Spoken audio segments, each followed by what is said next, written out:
Patsy, Connie, and loudmouth Linda, keeping it real, no agenda. Satire, truth, and a whole lot of fun. Politics, crime, we get it all done. From breaking news to a joke or two, we do it our way just for you.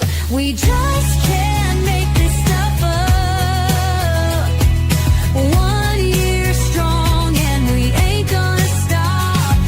Mic in hand, voices loud, shouting truth, making you proud.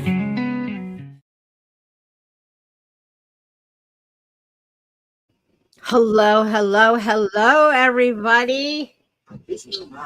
I'm back. Oh, How's everybody doing? Hi, Sandy. Thank you so much. Thank you. Definitely. It's good to be back. That's for sure. That is definitely for sure. So, okay. All right. I don't know how I'm going to be able to comment or anything. I forgot that we're in the middle of doing hi, Donna. We're in the middle of doing an internet change. So we've disconnected our internet and waiting for the new one to be turned on.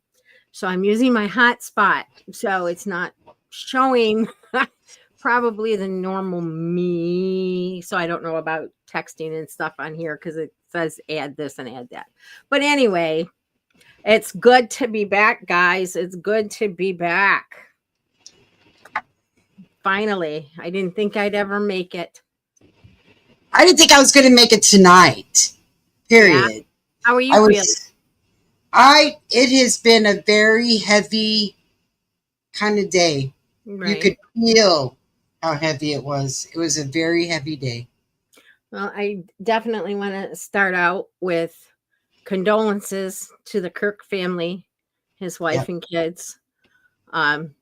Senseless, horrific, stupid. This country is just getting stupid. The Democrats, I'm sorry if you're a Democrat, everybody's welcome here, but it just seems like they think that they're above the law. And until they start getting charged for something, I know you guys had to have seen by now the things online of several of the Democrats that have that have cases against them that have been charged with things and they've got dismissed or they've got community service or whatever it is. Hi, Royal Apple. How are you? So, yeah, that's a sad situation. And I also wanted to say remembrance 9/11 for all the people that we lost there too. Condolences to the family and friends, those kids that had to grow up without their fathers, without their mothers, without their grandmas, without their grandpas. That's a horrible tragedy. So, and it's senselessness. Yeah. For senselessness. And I believe with all of my heart that the Democrats were behind it one way or another. So that's my take on it. I hold 9/11 near and dear. But yeah, it was totally senseless. And the way they lied about it. And, I'm really tired of grabbing for the sheep and it being a wolf underneath. It's getting old. I'm sorry if I'm rambling, you guys, but I've had a lot of time to think and a lot of time to thank God that I'm still here. Hi, Teddy. Hey, Teddy. Yeah, it was not pretty what had happened for the last 6 weeks. And yeah, it gives you time to sit back and reflect and think. And while you're going through it, your brain it's not there because of the fever I had. And because I know Connie probably told you, but somehow or another, I ended up with MRSA sepsis, pneumonia, and cellulosis all at the same time. So how that happened is beyond me. Um, it started really stupidly after our show that Sunday night. I was getting ready for bed and my hand hit my armpit and it was like, ooh, that hurts, and I felt around and it was really, really tender. And I thought, well, is there a lump there or, what is it? And it's like, there's nothing there. So I went to bed and I don't remember waking up, but when I woke up, by the time I got upstairs, I remember I couldn't move my arm. And I had the 2 kids that I, watch every day religiously. And I don't remember watching them that day.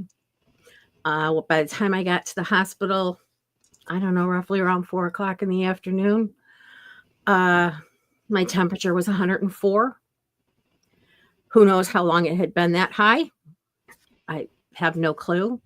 I apparently talked to my mom 3 or 4 times that day, and she kept telling me, you need to call somebody, you need to call somebody, you need to get help, you need to get help, something's not right, something's not right.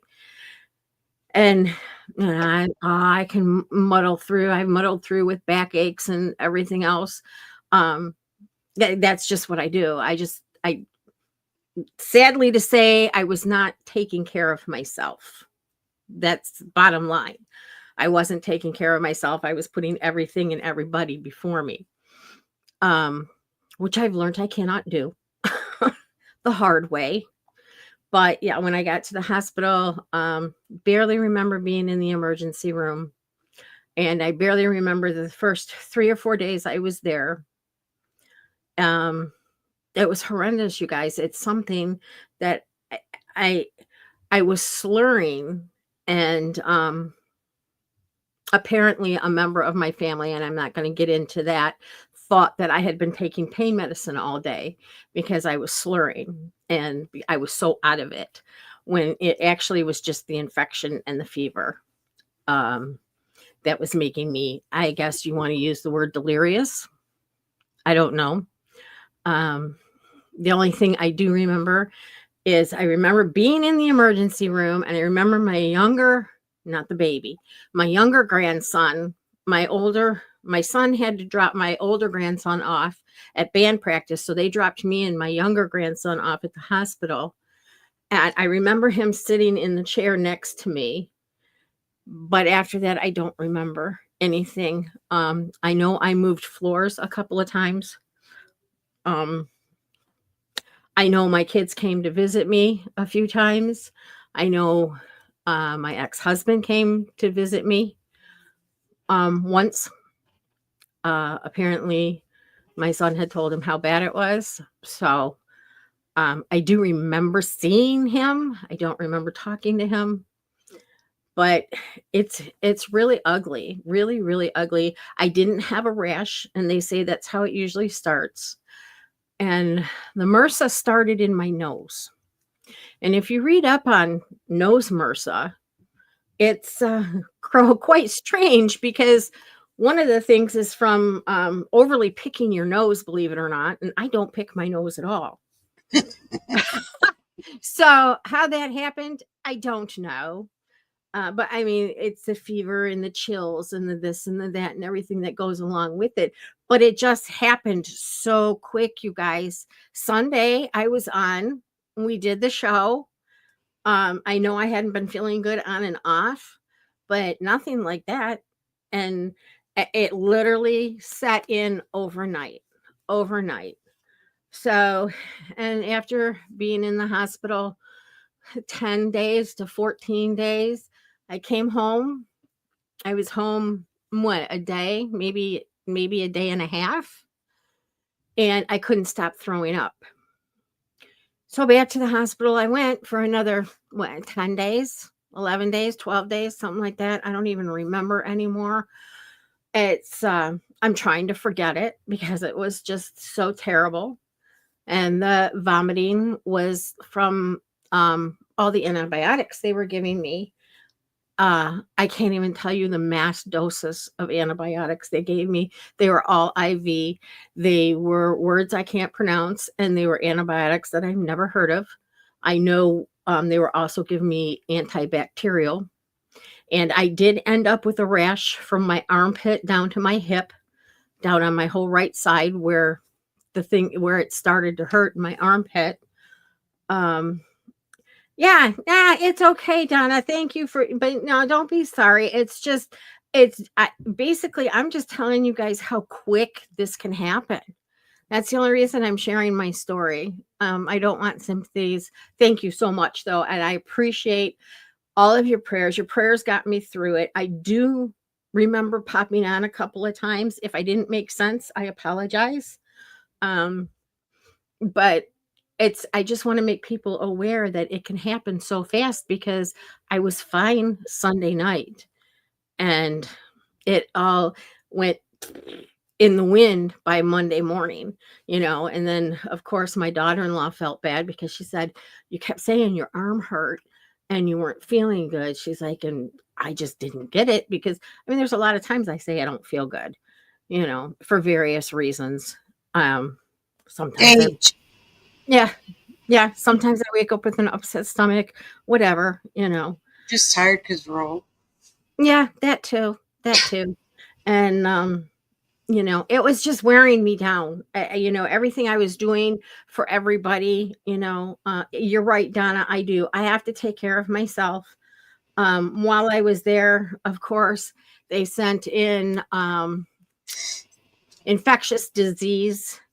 They sent in pain management. They sent in a psychiatrist. They sent in a rheumatoid specialist, which I never even knew there was something called a rheumatoid specialist. They sent in surgeons. You name it, they were in my room. I hate to see this hospital bill. I really, really do, because I think they sent in every doctor under the sun other than an eye doctor. But the care at the hospital, we're not going to talk about. I'm still very upset. They broke my HIPAA law. A couple other things went wrong. So, but at the second hospital, I went to a different hospital because I swore I was not going back to that hospital. And I had much better care the second time, but nothing they gave me was helping me with the vomiting. Nothing. I tried to take stuff at home before I even decided to go to the hospital. But it was to the point where it was that gut wrenching from your toes. Oh my God, I can't breathe vomiting. So thank you, Sandy. I am too. So just, be diligent and I guess pay more attention to your body. Because again, I'm taking care of 3-4 households, not financially, but physically and mentally. And, I've got my mama I got to take care of. I got the boyfriend. He's okay, by the way. His trach is clearing up. So he's on the road to recovery. As a matter of fact, he surprised me this last weekend with a surprise getaway up north, not far, just a couple hours, 3 hours away. Just for rest and relaxation. We had a cabin in the woods. It was wonderful. Everything in the city closed up at like 7, 8 o'clock at night. So there was really nothing to do except for stay in the cabin and keep yourself amused. So we did. And we just, we really enjoyed the peace and quiet away from everybody. But, I take him grocery shopping. I, have to, he doesn't drive right now. So I have to, if he needs something from the store, if his kid needs to go somewhere, because he doesn't have his full driver's license yet, even though he's 19, and then I still get calls from my ex-mother-in-law from time to time. I got the kids here. I worry about my older son and my other grandkids. So it was just too much. I really wore myself down is basically what it was. I just wore myself into the ground until my body just said, hey, enough is enough. So, with that being said, hopefully there will be not too much more that I'll miss these shows. I really, really, really want to thank everybody for the prayers. Um, I know that one day when I was in the hospital, can't tell you what day, I called Connie and it's like, I think I died. Um, I don't know. I mean, obviously I didn't because I'm sure that, something would have happened, but I must have, I know my blood pressure dropped extremely, extremely low, which is what I believe it's the sepsis will do to you. I'm not sure if it's the MRSA or the sepsis that'll make your blood pressure drop really low. Um, but I had a wonderful, wonderful conversation with my brother that's passed. Um, and it's true, wherever we were, it was more of a park setting, but wherever we were, the colors were just phenomenal, absolutely phenomenal. Um, they were so bright and so brilliant and just such a happy place. Um, and I had my 4 grandkids with me, so he got to meet my 4 grandkids. Um, so yeah, there was some good that came out of it. Um, but basically just slow down. It's life goes by too damn fast. And you know, I I felt bad for being in the hospital so much. And I know my daughter-in-law, God love her, lost a lot of work. Um, and I know right now they're financially struggling because of me, because she couldn't go to work. But it is what it is. I can only do so much. And she actually took an extra week off of work.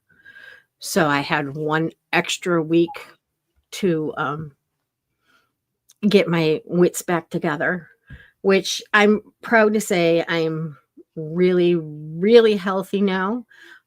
One way I would not recommend, but I did lose 25 pounds.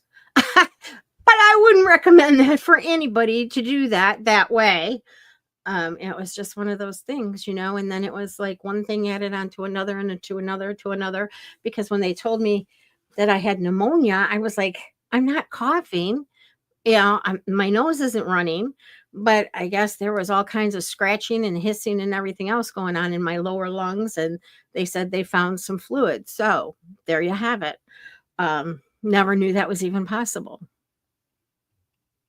It's like pneumonia. How do I have pneumonia? I'm active. I'm not just sitting around like, you hear people get pneumonia in the hospital from laying around, blah, blah, blah. And I don't know. Sepsis will go everywhere. And to be honest, I was so angry by the time I left the first hospital. I didn't ask the questions I should have asked. I just wanted to get the hell out of there, to be blunt. It was, it's how did this happen? How did I get this? What did it start from? Where did the rash come from? How come there wasn't a rash the night before? I didn't get to ask any of these questions because I was just so out of it that by the time I finally realized what was going on, it had been almost 2 weeks. I was out of it that long, you guys. I was out of it that long. I missed my dear, dear Connie to death. I tried to call her a couple of times. God love her that she tried to talk to me, and I probably made absolutely no sense at all. And I was probably slurring and sounding like I was on some major drugs, which I wasn't. But yeah. Please, please, please take care of yourselves. I've had, that little talk with that little psychiatrist was, was kind of cool.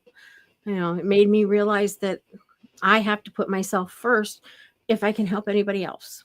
Right. And then my whole thing with my brother, it was, I'm not going to share it. But it was just basically, there's angels and demons, is what he told me. And he's like, you got to fight those demons. And I do remember looking at him and telling him, I'm tired. I'm tired of fighting. I don't even know what I'm fighting for. I'm done. I'm just done. I'm done with this life. And he says, well, unfortunately, no, you're not.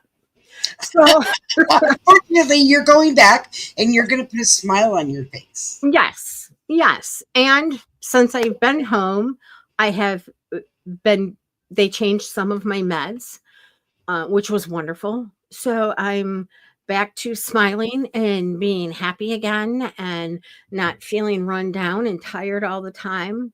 I've made, several changes. I've made several changes in my life. And, a lot of it, like I said, a lot of it I contribute to prayers. I really, really do. I don't think I'd be sitting here right now if it wasn't for so many people praying for me. I mean, my mom and her whole church was praying for me. You guys were praying for me. You know, believe it or not, my ex-husband and his family was praying for me. I mean, I was that close, guys. Honestly, I was that close. That's handy. When I went, no, thank you. We'll see you later. But yeah, I don't think I've ever been closer in my life other than the time when I did die on the operating table. But that was thank you so much. Hi, Gloria. I apologize. I saw your package today and it's like, oh my God, I never mailed this out for that poor woman. I will get it out to you this weekend. Now that you have a little bit of energy. Now that I have a little bit of energy and I'm just taking it slow and I'm not running. And it's like, okay, this day I'll do this for you and this day I'll do this for you. But this day and this day, leave me alone. Right. I don't stay upstairs, and I hate to say this because I love my grandkids dearly. I don't stay upstairs anymore at night. I come downstairs. Obviously, Ellie Mae is back to wanting Nona. Apparently she was just horrible for them. Good girl. She was just horrible for them. All the times I was in the hospital. And when because apparently I finally did take my mom's suggestions and I called Eric. I do remember that because I remember looking at the clock and it was 2:57. And I says, well, it's almost 3:00. He's only an hour or two. This is the way my mind worked before all this, you guys. He'll only lose an hour or two of work. So if I call him now, it won't be that bad, opposed to if I would have called, at 8:00. I mean, at 9:00 in the morning. But that's the way I was thinking. Everything was before me. And so, and it was just like, he says, Mom, all you said was help. I need help. And he's like, I said, what do you need help with? So it's, and I remember calling him, but I don't remember talking to him.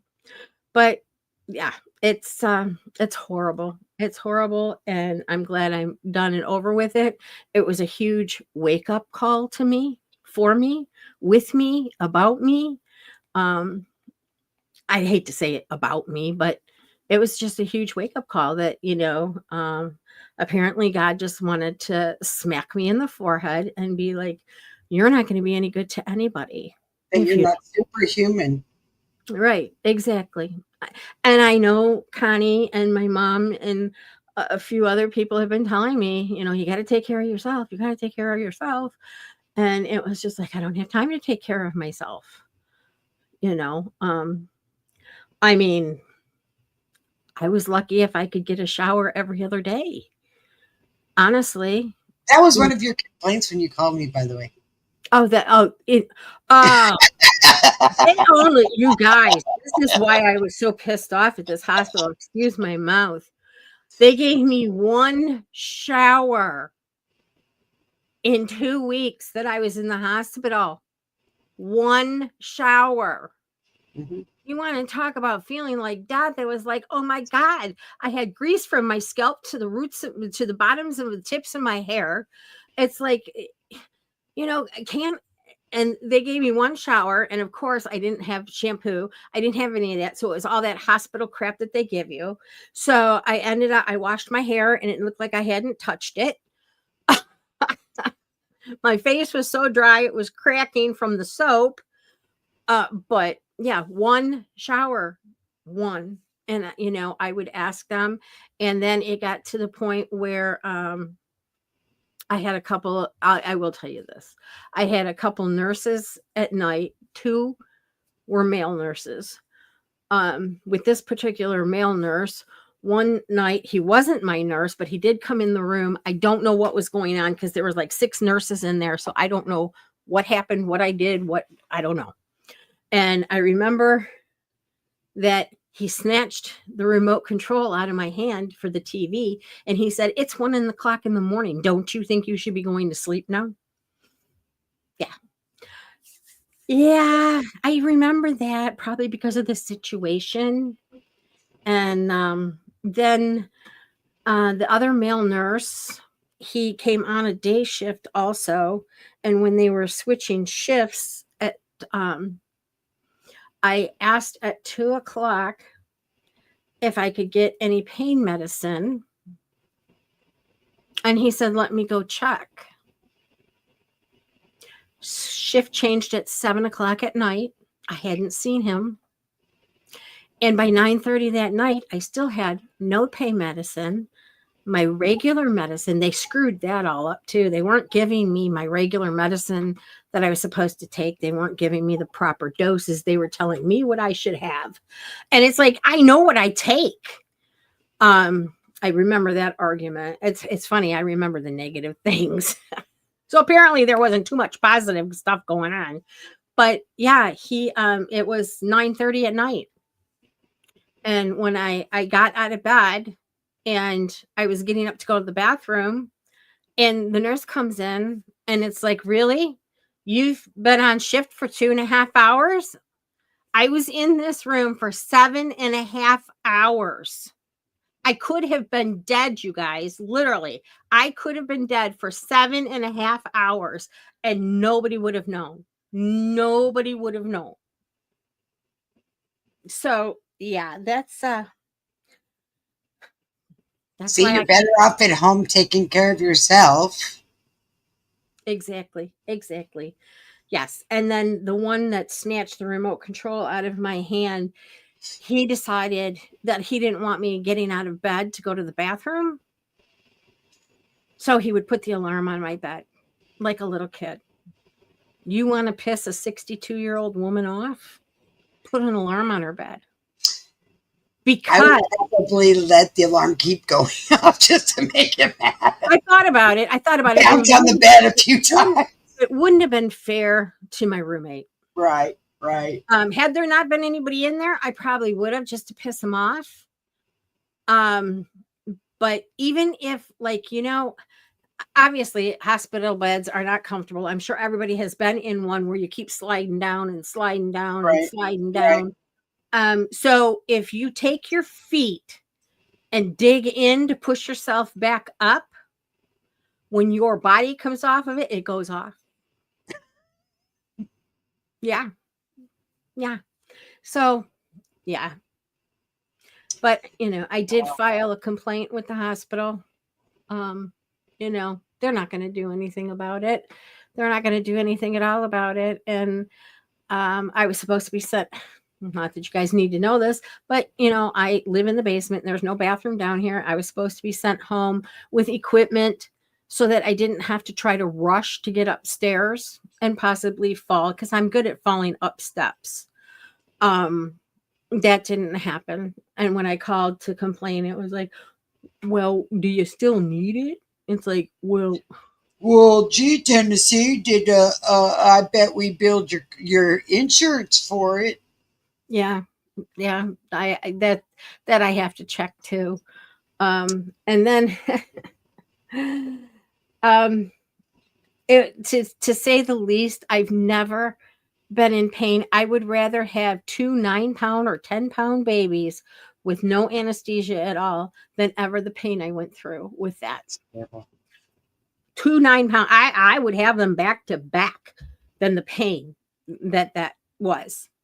And they thought that they were going to be cute and said, well, we can, because they were trying to space out my pain medicine, and it was such a low dose anyway, and certain things just don't work on me, and I'm allergic to like Vicodin and Norco. So um you know, and you can't go in and say, well, I can take this, and this, because then you look like a drug addict.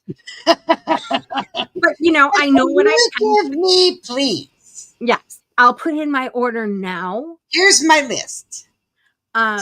But yeah, it was, I mean, just everything surprised me. Like, I had an IV around the clock, but it was all antibiotics going into me.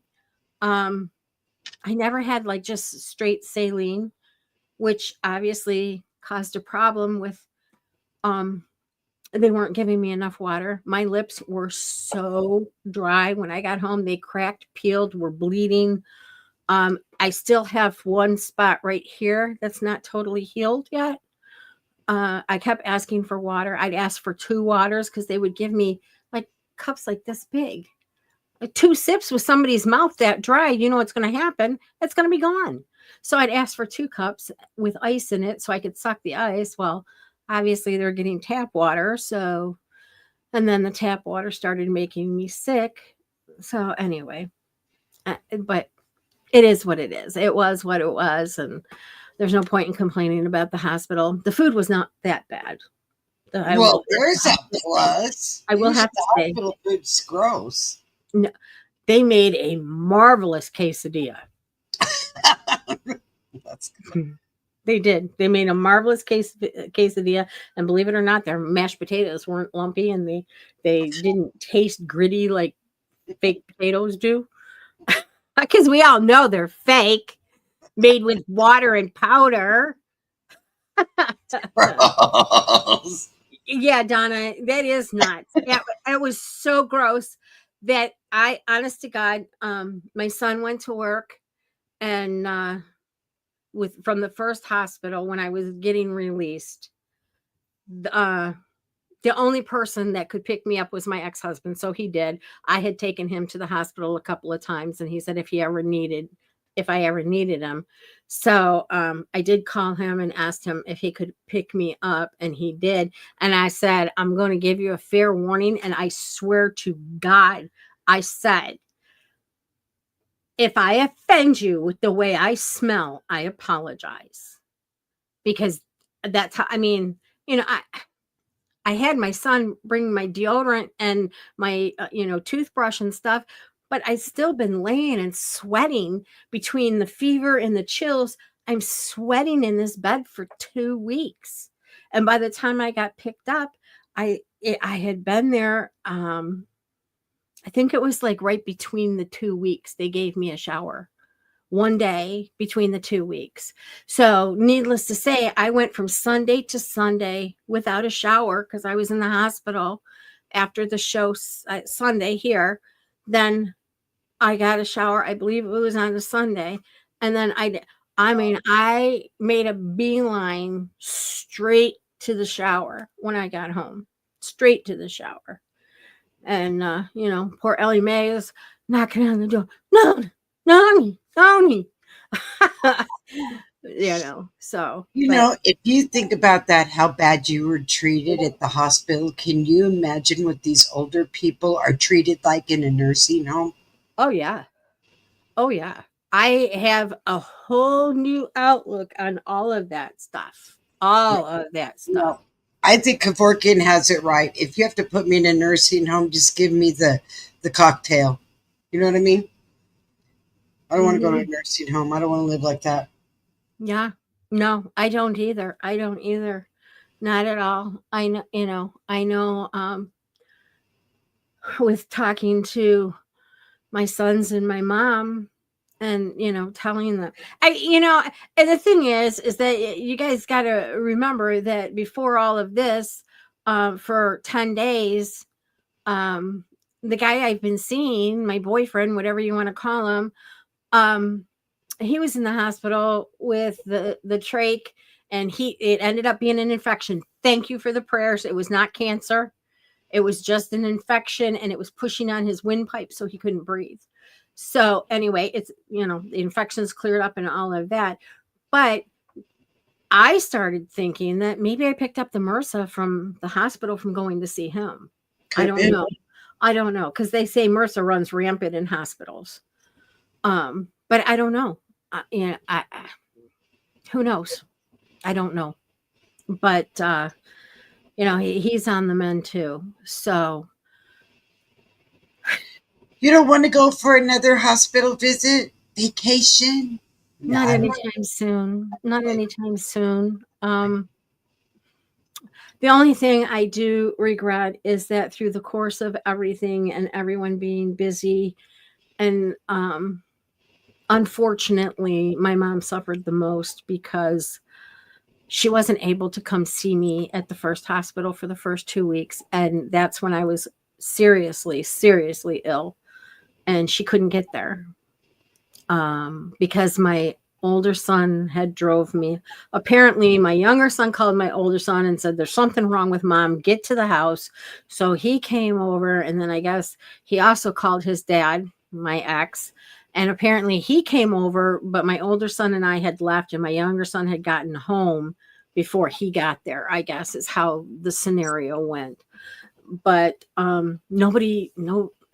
even on the weekend, nobody thought to call my mom and ask her to come up and see me. And she was moms crying, Well, her mind's going crazy.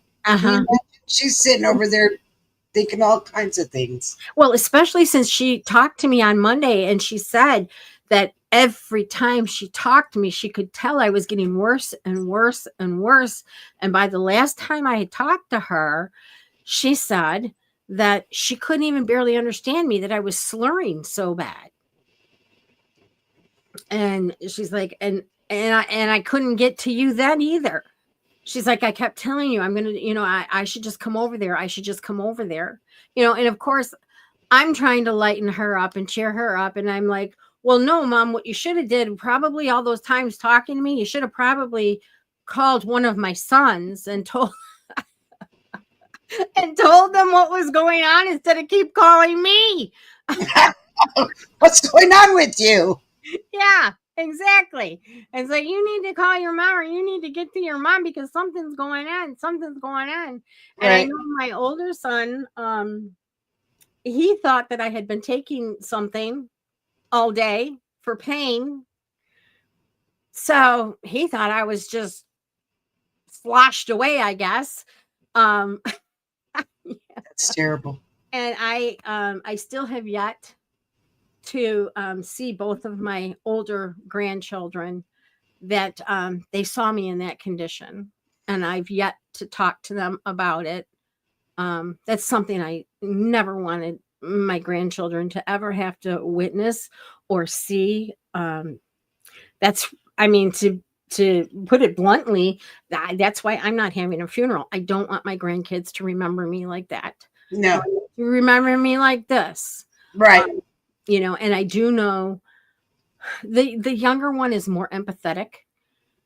So, and he worries a lot, and he was very, very worried. I remember him sitting in that chair, and I remember seeing his face, and that's just like it's just like burnt in my brain, and I could see the worry on his face. But it comes and goes. It's like you get flashes is all right. That's all you get is flashes. I don't remember a lot of things. And, I wish I could say I don't remember because they had me so drugged up that I didn't feel any pain, but that wasn't the case. That was not the case. When I did go see my family doctor for a checkup, he had the notes of me being in the hospital and stuff. And he looked at me and he said, "You are a very lucky lady to even be sitting in that chair right now." So, and I guess that's kind of like when it dawned on me, wow, that was really bad. I mean, I figured the whole, my brother's come to me in dreams before, so that really didn't, the magnitude of it was totally different. But it didn't dawn on me until I was talking to Connie, and I was like, I think I died. Well, I don't know. But I saw people from the 1800s wandering the halls. why are they wearing pioneer outfits? That's exactly. Yep. Yep. Did I go to Amish country? Right?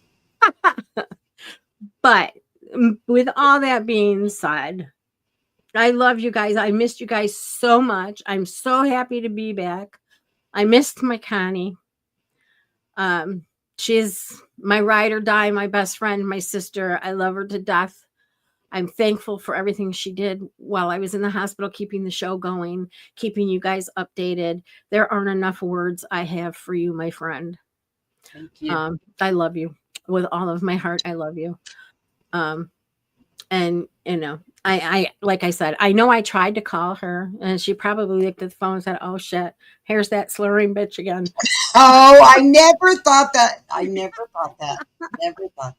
I thought, is she home yet? Hello, are you home yet? Do you know? Can you hear the show tomorrow? In 2 weeks? Okay, she's still there.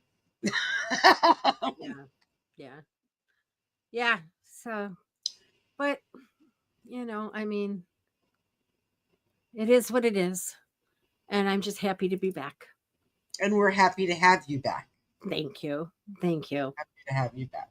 So is my little ride or die, my mini ride or die. I'm sure she is. And she's back at the point where, the first, my daughter-in-law went back to work on one day, and she cried pulling at the handle for a half hour, just stood there crying, "Mama, mama." That's like, come on, dude. It's Nona. It's party time.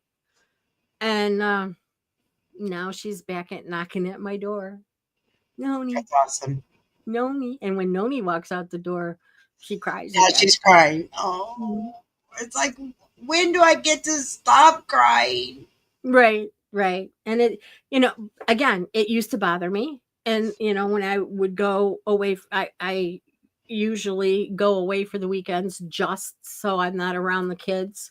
I started doing that months ago. But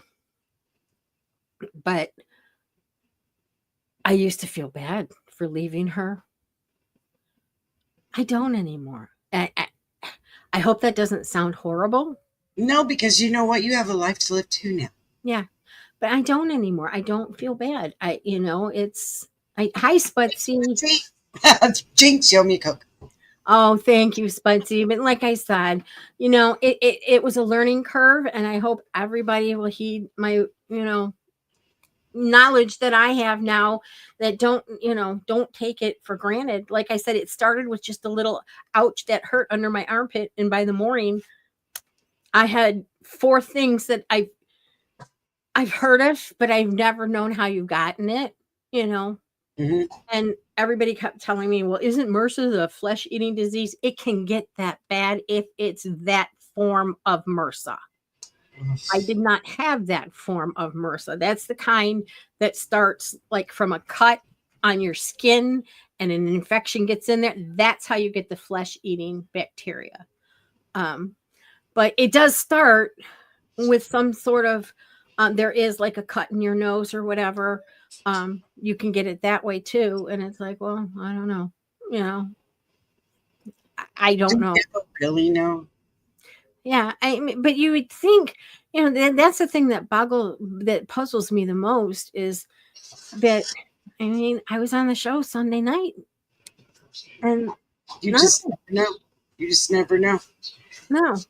No, and I truly, in my heart, believe that was God's warning, and it's like, look, there are people counting on you. Like I said, my mom was absolutely. When I finally got to her house to see her, she grabbed me and cried for 5 minutes, just holding me. Poor thing. Yeah, she cried, but thank God, it was between her bills going out at the beginning of the month and the bills at the end of the month. So I did get to pay her bills for her. Actually, I think I paid her bills while I was in the hospital the last day or two. I paid them while I was in the hospital. And she's like, I can't believe that. And then the day after I came home, I had to she's switching banks. So, and she has her internet comes directly out of her checking account. So I had to call, and I did that the day after I got home. And she's like, I can't believe you did that. You just got home and you're already worrying about me. I'm like, I'm not worrying about you. I just knew I had to do it. I just know that if I didn't, you wouldn't have internet, and that means you would have no TV. And then what? That gives you more time to sit there and think about it and worry about me. No thanks. Right. And like I said, I look back and I see the text messages from her when I was in the hospital, and I see the phone calls, and it just breaks my heart. It just breaks my heart. And of course, when you're in the hospital, if she did call me, I guess it was always, well, the nurse is in here, or can I call you back? The doctor just walked in, or my food's here, yeah. I just didn't have the presence of mind to talk to her like she needed me to. She just wanted to know I was okay. Yeah. Well, a mother's a mother all of her life. And, being a mom and being moms and dads out there, until you see that child for yourself, to know they're okay, it's going to eat at you. It's going to eat at you. And you don't believe anything anyone tells you because you think that they're telling you that just to calm you down. Yep. Yes, but usually it is, but it was the infection with the fever. I don't know how much of it you heard, but I had MRSA, sepsis, cellulosis, and pneumonia all at the same time. So that's why the speech was slurred, was from my fever was, it was over 104. Actually, I don't know for how long it was. I don't know. I have no clue. I do remember trying to get up, and I couldn't get up to walk out the front door for my son to take me to the hospital. And I had on, God is my witness, it was 92 degrees outside. I had on my pajamas, and I had on a flannel bathrobe. Or not a flannel, one of those big fuzzy bathrobes. Mm-hmm. I was shaking. I was shivering. And my son's like, are you sure you want to take that with you, Mom? It's 90 degrees outside. And I'm freezing. I took it with me, and I was freezing. Yeah. Thank you, Sputsy. That's what I was saying. It was a sure wake up call. It was a sure wake up call. And something I pray to God nobody has to go through. I mean, that cellulosis is no joke. It's I don't even know. Septis. Neither is the septis. That's no joke. Yeah. I don't know.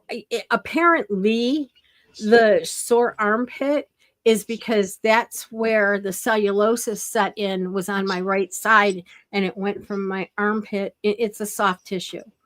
So, yeah. That's why there was so much pain, and I couldn't lift my arm. And I'm thinking back on it now, and like I said, I get these little flashes, and I remember trying to pick up Bryson off the floor because he's starting to crawl now. I remember trying to pick him up, and I think it wasn't too much longer after that is when I called my son. So it must have been just at that point that I realized I am now endangering my grandchildren's lives. And apparently my mom told me that. She's like, what good is it going to be when somebody comes home and you're passed out and the kids are there and nobody knows what happened? Which makes perfect logical sense, what she said. But I don't remember the conversation, but it makes sense. And she said she just kept telling me stuff like that over and over and over. She said, so maybe subconsciously your brain finally clicked that you needed to call someone. Um, you know, I mean, oh, thank you, Gloria. Thank you so much. But like I said, yeah, yeah. I was not happy. I kept asking for the supervisor, and I would never get a supervisor. I will never go to that hospital. That used to be one of our top notch hospitals in the Detroit metro area. It is now on my below bottom hospital. I would rather go to the hospitals in downtown Detroit where the shooting and the stabbing and all those other victims go, and the police go when they get hurt, and the firemen go when they get hurt. I'd rather go to one, because I've been in those and they're horrible. They're not maintained very well, but I'd rather go to one of those than ever step foot in that hospital again. And that's the hospital that my daughter-in-law, the two babies she had, and my other daughter-in-law had her last one at that hospital. And I wouldn't recommend it for anybody. Not for anybody. I had lost my microphone. Oh. Not that I was saying anything, but it just said, your microphone is gone. I'm like, well, I haven't said anything. Yeah. Yeah, I appreciate that, Gloria. I wish I would have had somebody there that could have fought that battle for me, because like I said, I know from being in the hospital, I've had surgeries. I know that you can get pain medicine every 4 hours. And I know that they have breakthrough pain medicine, so that if the pain starts and it's not time for medicine, they can give you something. I know this from experience. They were making me wait 6 to 8 hours for pain medicine, where my pain level was skyrocketing by the time I got pain medicine, which at one point, the last year when I was in the hospital, which it could very well have been what I had back then with that big rash down my side, Connie. Mm-hmm. Mm-hmm. I could have had cellulosis back then, and with sepsis or something. But right. I know the physician's assistant that was taking care of me. He said, you should never, ever, ever have to tolerate pain level like that in a hospital. Never. I mean, when I actually went to the sister of this hospital I went to last year, and they took really good care of me. It's the same hospital, just in two different areas. Right. I'm sure you guys know what I'm talking about. But they took really good care of me. And the physician's assistant was like excellent. He's like, okay, well, this is what we're going to do. We're going to give you this, this, and this, and you're going to get it every 4 hours. And if you can't wait 4 hours, he says, don't wait till it gets so bad that it's going to take you 3 doses to get you back out of pain. He said, you should never have to wait to get pain medicine. So that's what he said. My family doctor did not belong to that hospital. Wow. So that's where my doctor was. I guess my son called him and told him I was in the hospital, but he has no rights at that hospital. So that's why when I was vomiting, he did send in an attending that they work with. And so, yeah, I did, he was up to date with that, with what was going on with that. But yeah, the first hospital was horrific, just absolutely horrific. It was just horrible. And to be honest with you guys, I'm going to tell you a little secret. I stumbled upon after I started coming a little bit back to my head, I stumbled upon the fact that I had pain pills in my purse. So I started self-medicating myself. I mean, not ridiculous, like, I but then I would forget they're there. Like when I said that I went that 7.5 hours, I forgot I even had them. It's like 1 minute I would remember, hey, you got a Tylenol 4. Like I said, it wasn't heavy duty. I wasn't on morphine or anything like that. Right. Um, Right. I do. When I first got to the hospital, they gave me morphine. Um, I don't know how I know that, but I do. It's just a memory that's there that they did give me morphine when I first got to the hospital. So, um, but yeah, that was my little stint, guys. That was my last 6 weeks. I'm glad it's done and over with. Um, Again, thank you for all of the prayers.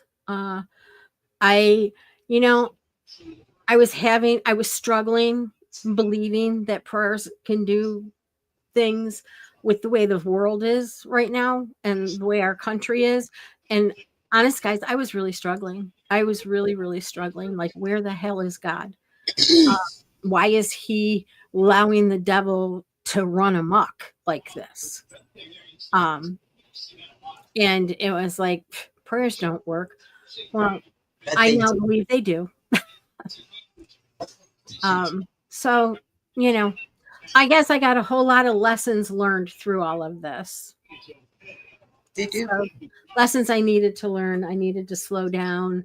Um, oh, they didn't let me take it. They didn't know I was. Yeah. They didn't know she was taking it. Yeah, they didn't know. And I wasn't abusing it. It was like I don't even know. I don't even know. Well, I do know because I had so many in the bottle. I think the whole time I was there, I only took 3, because I kept forgetting they were in there. And instead of sitting there laying there in pain, and then obviously the pain got better. So, I didn't even need the pain medicine.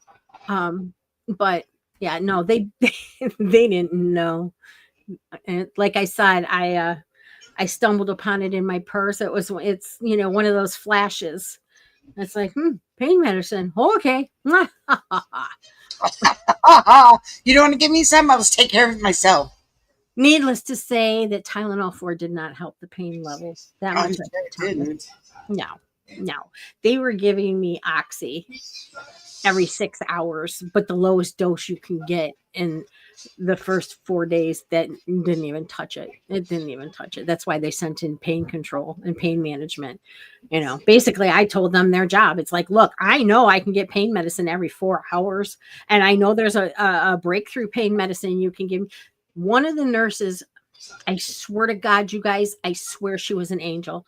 One night, I had one nurse, and it was maybe 5 days in. I was crying so bad. And she came in and she's like, "What's wrong?" And I says, "I am in so much pain." She's like, "Well, you're not due for any pain medicine." And I says, "I know." I says, "But the pain just won't quit." And I says, "I know that they can give you something for breakthrough medicine." And lo and behold, she was gone. I don't even know how long, but she was gone and she came back and she said, here's some pain medicine for you. Never saw her again. Don't know the pain medicine she gave me. But yeah, that was, and I can't remember what day it was to even call the hospital to find out her name. I don't remember what day it was. So, but yeah, I swear she was an angel. I swear she was. Wow. Yeah. Yeah. So, but yeah, right. Right. Yeah, I mean, as bad as it sounds, I probably will keep my pain medicine because I have, you guys know I have a bad back. And sometimes at night, after a very busy day, I'll take a pain pill to go to bed with. Um, but I've had that pain medicine since March, and the most I used it was 3 in the hospital. I haven't taken pain medicine for a long, long time. I just try to muddle through it, and they said that's not good either. That does more damage to your body trying to do that. So, hi, Carolyn. Yeah, I believe so, Gloria. I really, really do. Like I said, it was nighttime, so she was a nighttime nurse, and I only remember that one conversation with her. I don't remember coming in. I remember them coming in 7,000 times a day to take my blood pressure. Of course. Or your temperature. Well, they do all that at the same time. Right. Wake you up to give you a sleeping pill. And it's like, do I have to tell you your job? Because they told me that they had to dummy down my pain medicine because my blood pressure was dropping so low. Granted, that is true. If you're on too much pain medicine, it will drop your blood pressure. But it was the fever and the infection that was dropping my blood pressure. And it's like, do I really have to tell them their job? No, it's not the pain medicine. Trust me, I've been so doped up on pain medicine. It's unbelievable. But this was different because when I was on pain medicine, when I was in the hospital last year, I talked to you almost every day, didn't I, Connie? Mm-hmm. And I mean, there were sometimes I was a little out of it, but not like this. Right. Not like this. You're right. You're absolutely right. You are absolutely right. They did. They absolutely did.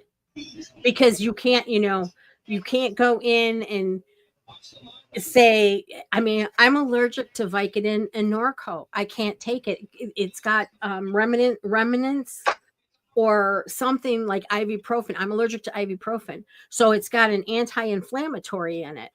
I can't take it. Look at doctors and tell them that, and they look at you like, oh, sure. Oh, you just want the good stuff.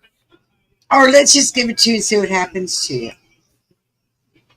Right. I mean, and I'm proud to say that I've never been addicted to anything, and I've been on some pain medicine for years and years and years, and I finally got tired of taking them. And that's how I found out I was allergic to Vicodin and Norco, because I was on Vicodin for so long. Somehow or another, my body reacted and I got allergic to it. So then they moved me to Norco and the same thing happened. So at that point, I said, look, I'm not going to Oxy. I'm not going to Dilaudid. I'm not going to any of that. We'll just take off this pain medicine, period. I'm just not going to take it anymore, because it was literally, and you guys know, it was destroying my liver. I have NASH. So no, that's not for me. I told the doctor, I can't live like this. I can't have a life like this, taking pain medicine. Well, that's proof that we all have a guardian angel that watches over us, right? Yeah. Whether you believe it or not, there is somebody out there watching over us. Mm-hmm. Oh, absolutely. Absolutely. And I believe my guardian angel was sitting next to me the whole time. Watching, I'm sure. With everything that's going on in the world right now, I've been back to work and life is good. But today I walked into work and you could have cut the air with a knife. It was so heavy. And when you hear that we all live off of energy and vibes and electricity. There was none there today. It was thick and it was heavy.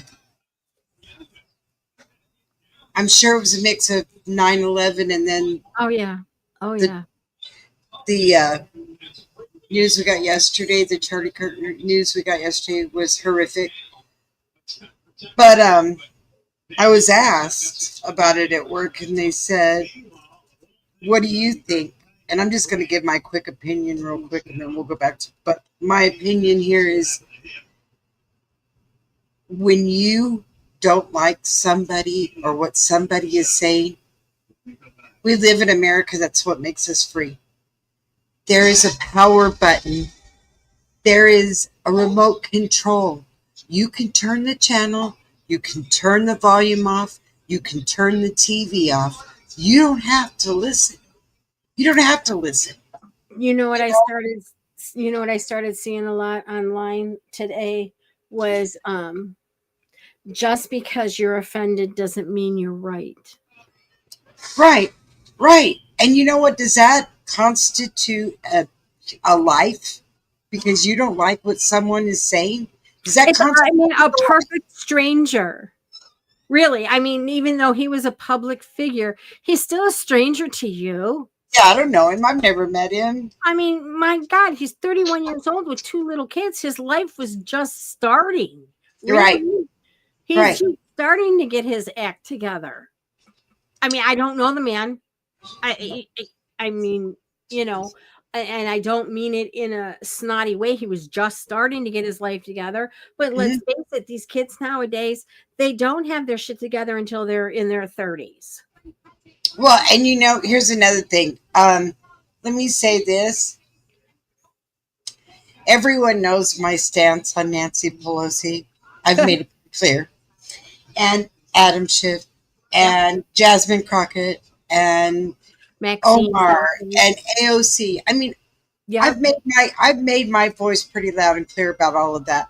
But Right. do I want them do I want them unalived? No. No, I don't want Just them want them out of unalived. Congress. I just want them out of my government. They can Right. go do whatever they want to with their life. Just get out of my government and let Yep. someone else run our country that can Right.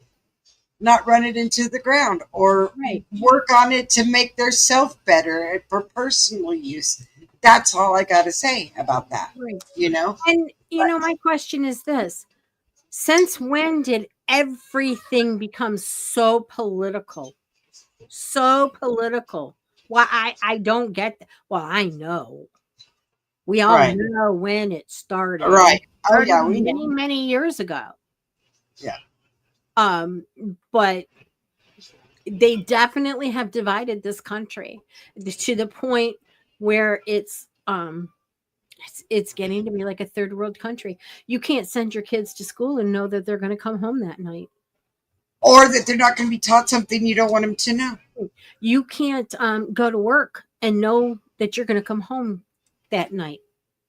You Right. can't be driving down the freeway and know that you're going to get to where you're going to safely. Can you imagine? Think about this for a second. Here's a person that has lived in totally a war zone in the Ukraine. Total war zone, bombs going off everywhere. And she's a refugee and she comes into the United States and she believes that she's safe. And somebody unalives her on a train. On a damn subway.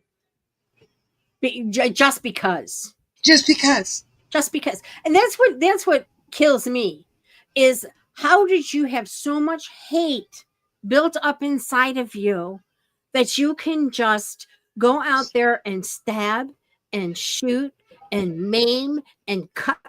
I mean, people, let's be real, they don't just kill you anymore, they cut you to pieces. Why? It's a sacrifice. Have you ever thought about that? Think about that. Where these people has been in the neck, across the neck, in the neck. I mean, this is how they did sacrifices way back in the day, a long, long time ago. It's just kind of funny how that it went in, but I'm just like, no, and here's you're here's this lady, and she's bleeding out, and everybody is walking by her and stepping in her blood and walking by her like she's got the plague, and nobody is helping her. And I hate What? I hate to say this, but that's how New York is.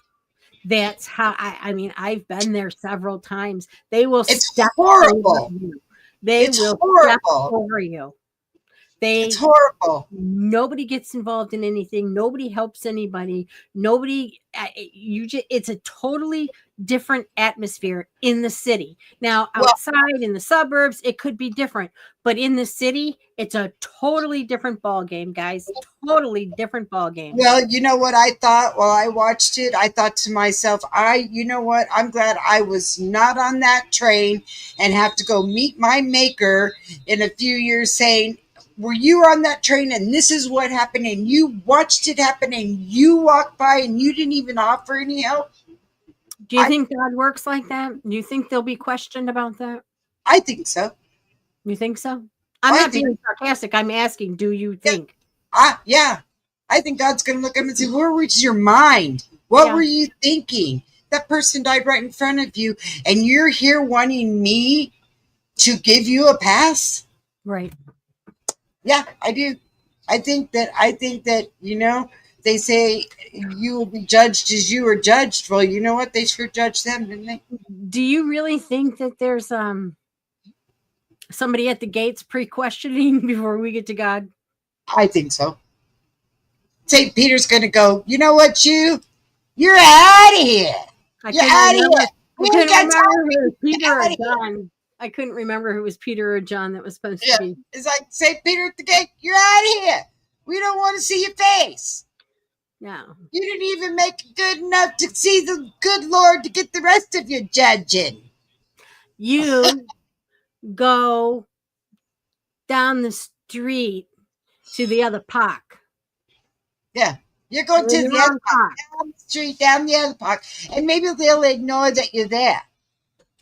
You can just stand in line. No, I'm disgusted with there's no love in this world. It's all about themselves, hate and evil, and what can you do for me? And it's a me world and a forget you kind of world. And it makes me sick to my stomach because I've never been that person. I've always done for other people, and it took me back. It took me way back. And then when I went in this morning, I could feel the weight and the heaviness. And I just thought, people. Well, and you know what? You're right. They've already said it's Trump's fault. They're already saying it's Trump's fault. Of course it is. Trump's fault I got sick too. Yeah, that is. MRSA. Yeah, it is. It is. It's always his fault. Everything is his fault. It's ridiculous, guys. I'm so sick of it. I can just vomit. It's just ridiculous. If they can't spin it to somehow make it his fault, they won't report it. Exactly. And if they can't divide you, and they can't, if it has nothing to do with a straight white man that killed anybody, or any of that, any conservative beliefs, Christian beliefs, based on Christianity or anything, it won't hit the airway. It won't. Dig this. I watched MSBNT or whatever the hell that channel is. I never listened to. And they said this was not anything to do with race. And he clearly said when he got off of that train, he said, I just stabbed that white lady and was bragging about it.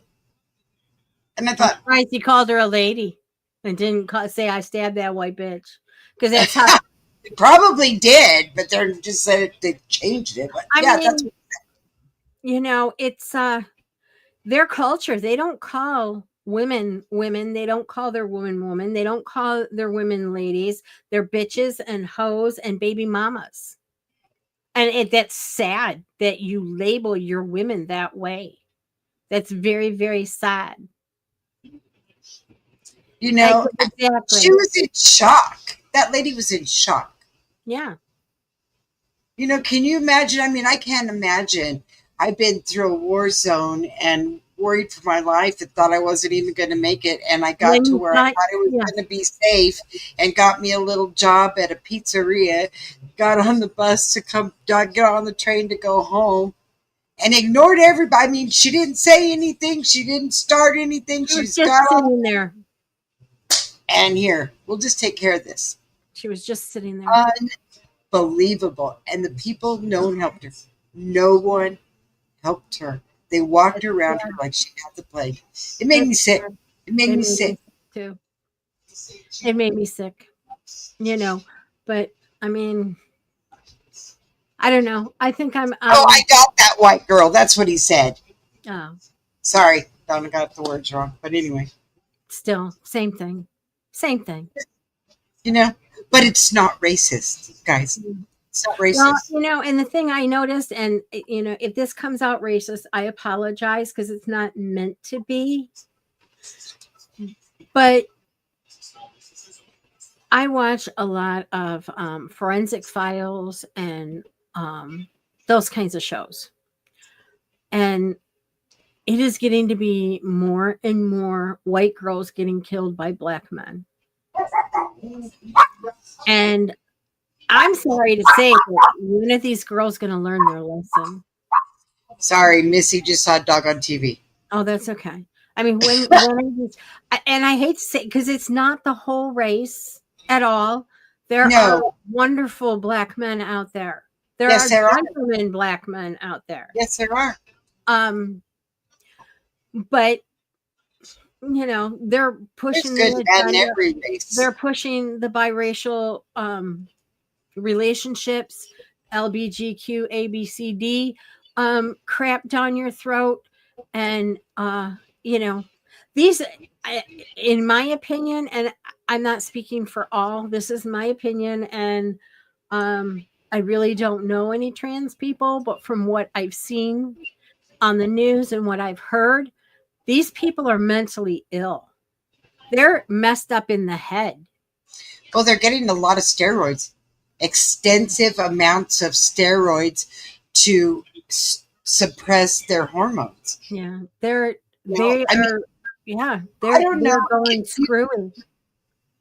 I don't know if you guys have ever gone through a hormone imbalance, and I would really hope that no one ever did. But I'm going to tell you, most of the time that women, like, okay, Andrea Yates, that unalived her 5 kids, was a hormone imbalance. Yeah. It's a hormone imbalance. Every time you have a child, your hormones are off a little bit. And the quicker, the closer you have children, the more your hormones are off balance. You have 5 kids in a short period of time, your hormones are so out of whack. I believe it's a true thing. It's 3 to 5 years for your hormones to go back in balance from having a child, and it's 7 years before your organs all go back to where they're supposed to be. This is where postpartum depression comes from, right? And if you have a child right after another child, right after another child, right after another child, that postpartum depression, on some women are just baby making machines that can have one right after the other and never have a problem. But there are some women out there that have had horrible problems after even their first child. They used to call it the baby blues. Remember that? Right. And it's real. So when you suppress the hormones with steroids, I know somebody that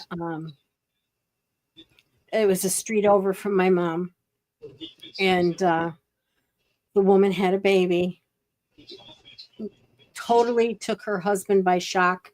She had put the baby in a plastic bag and suffocated it and killed herself. And when he came home, the dog was laying on the bag. And it was postpartum. And he said, I didn't ever saw the signs. I never. And this, I'm going back to the 90s, guys. So, yeah, it was, it irritates me. They did. It irritates me that they don't make it a real thing. I mean, they're starting to now. I never had it, so I don't know about the postpartum depression. I was fortunate. I never had it. My mother had it horrible, and my grandmother had it horrible. My grandmother had 7 girls, and they were 2 years apart, and there were 7 of them. Hormones out of her.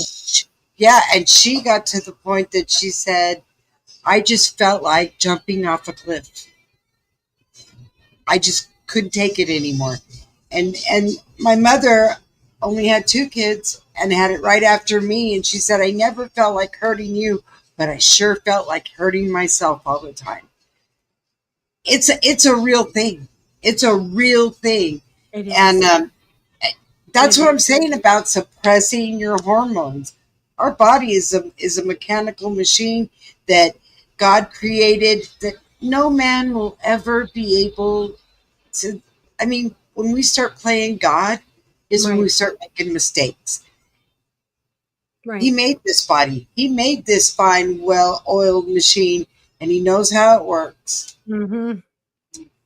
See, Oh, my wow. mom had it so bad she was institutionalized. Well, That's and the you know thing. what? With saying that, Spunsy, I will say this. I think they need to open institutes again. I think they need to open asylums, whatever you want to call them. You want to call them mental distress places. You, whatever you want to label it is fine with me. But I think there are people that need help, that I really think need that they help. should start Don't, doing a little more hormone therapy and start looking to see where all of this is lying from instead of just looking over going, it's the brain. It's the brain. yeah, They're crazy. It's the brain. Um, I don't know if anyone has thyroid problems, but I do. I have horrific thyroid problems. And the reason I have thyroid problems is because when one of my children were born, they induced labor on me, and they induced it so bad that they killed my thyroid gland. All right. Well, I was okay when I first got out of the hospital. Everything was hunky dory. But about 8 months into it, I felt like the poppin' fresh doughboy, and I was crazy. People would talk to me, and it sounded just like the teacher from Charlie Peanuts. Brown, wah Yeah, wah. yeah. Nothing was sinking in. It was like wah wah wah wah wah, and I'd just look at him like, "What are you trying to tell me? What are you saying?" Right, You know how right, many people were probably institutionalized with thyroid problems a right. long time ago? No one even looks into any of that anymore. It's like she's crazy. And Whatever. you know, I know here in Michigan, I don't know if it's around the whole country, but I know here in Michigan, you can only be held for 72 hours on mental health issues. And you can, and, you know, be it in jail or be it in the hospital, if they seek help for you or whatever, you can only be held 72 hours. I don't think that people should be able to sign out of rehabs on their own. I don't think that people should be able to sign out of the hospital if they're dealing with mental health. I don't think that they should be allowed to. I'm sorry. I know this is a free country and people are going to disagree with me. But if you showed signs to be there legitimately and not just somebody be like, she crazy. If you showed signs legitimately that you're having mental health issues, then I really think that, you know, after you get some treatment and stuff, you should be able to go home. But Do you they know the need guy on the train? You know the guy on the train? His mother wanted him institutionalized. She begged for him to go to jail and stay in jail. He had a warrant to, for his arrest. yeah. But see, that's the problem. Like they're putting drug addicts in jail. No, get them help. Don't put them in jail and don't let them sign out of rehab after a Right, week because right, that's what they do. And they just right, go right back to it. I mean, right. you know, somebody I know is an alcoholic and never went to rehab in his life. But in the last year or two, he's been to rehab 6 or 7 times. I'm sorry, fuck you. You're not serious about getting better. Oh, one of you will. Because the Yeah. first thing you do when you get out is you hit that liquor bottle. You hit that liquor bottle.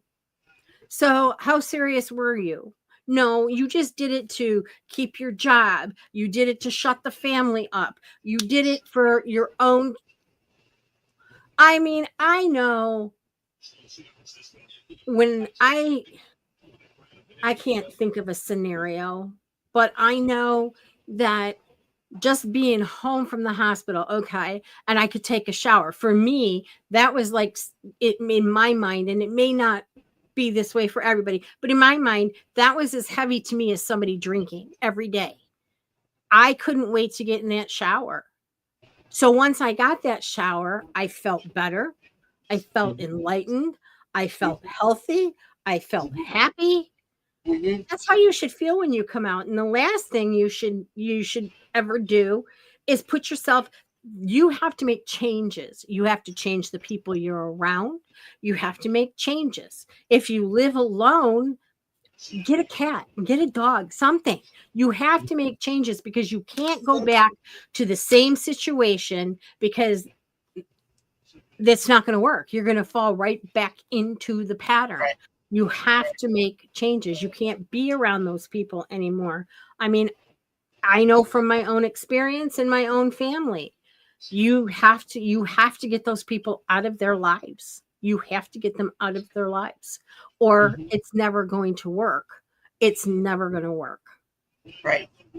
So, with that being said, thank you for listening to me, you guys. I appreciate it. Did want to share. Thank you, Sputsy. Um, I lost 25 pounds too, so that's helpful. Like I said earlier, not the way I would recommend doing it, but it was also helpful. It's helped my back a lot too. Yeah. Um, I mean, not that I was like obese or anything, but I still need a few pounds to go, but I'm working on that. But this world used to be, or this country used to be such a wonderful, wonderful place. It Loving and really, kind. it really was. I mean, you helped your neighbor, you borrowed sugar from your neighbor. You don't even know your neighbor nowadays. They never come out of the house. The blinds are drawn. You see lights on in there. But other than that, you don't see any life itself. Mhm. And that's horrible. That it's It come is. to, and I believe a lot of people have just drawn themselves to, okay, I'm safe. I'm locking the doors, and I'm not going back out. I'm home. I'm alive, and I have to venture out into that mad, mad world tomorrow. That's no way to live. That's no No. way to live. It's sad. It's sad that they've done this to us. We've allowed it. We've allowed it. And I honestly believe too that part of the problem with these people's brains is they're putting fentanyl in everything now.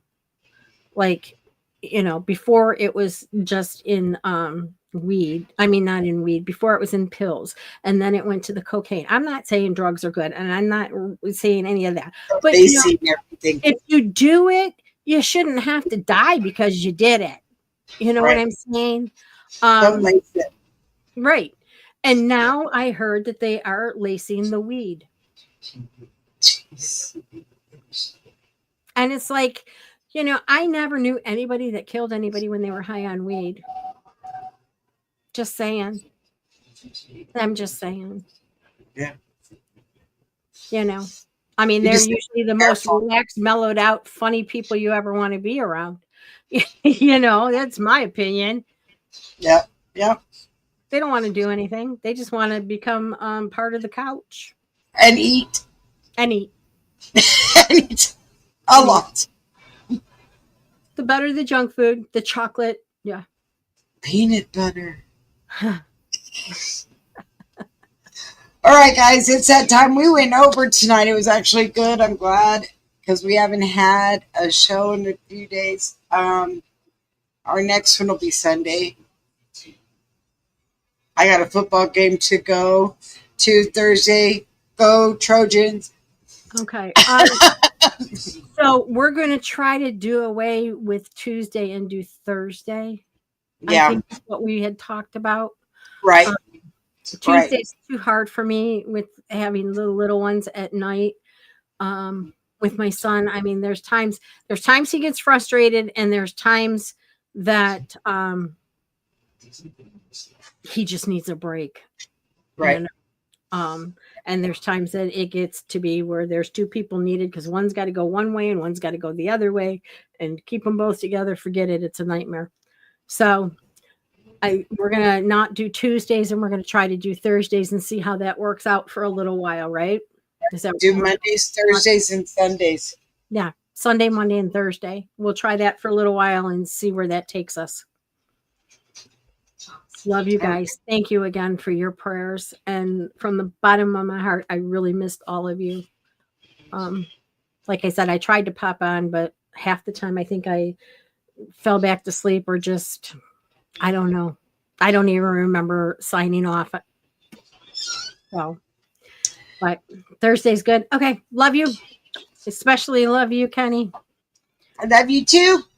And I love all of you. And you know what? Let's try to make a difference. All right. You guys take care. We'll see you on Sunday. Thanks for spending time with us, huh? Have a safe and healthy weekend. Yeah. Good night. From shady news to crime so rough, you already know we just can't make this stuff